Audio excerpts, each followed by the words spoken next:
ప్రభు చెప్పాడు, పగ తెచ్చుకుని నా పని నా చేతులకు అప్పగించండి, మీరు చేయబాకమన్నారు. వీళ్ళు ఏం చేస్తున్నారంటే దేవుడికి అప్పగించకుండా వీళ్ళు చేసుకుంటున్నారు వీళ్ళు పనులు. ఇంకా సమస్యలుగానే వంటి హింసలో బాధలు కలగక నెమ్మది కలిగిద్దండి? నెమ్మది కలిగిద్దా?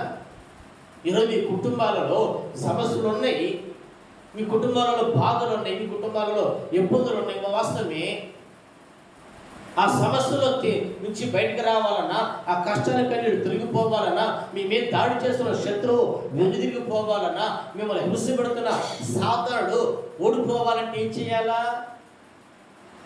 ఏం చేయాలంటే సమర్థుడైన శక్తి సంపన్నుడైన యేసు ప్రభువుని నమ్మి, యేసుని విశ్వసించి యేసు ప్రభుని వేడుకోవాలి. నేను రక్షించగలిగిన వాడు ఎవరంటే, మనుషులు రక్షిస్తారా? నాయకులు రక్షిస్తారా? బంధువులు రక్షిస్తారా? నువ్వు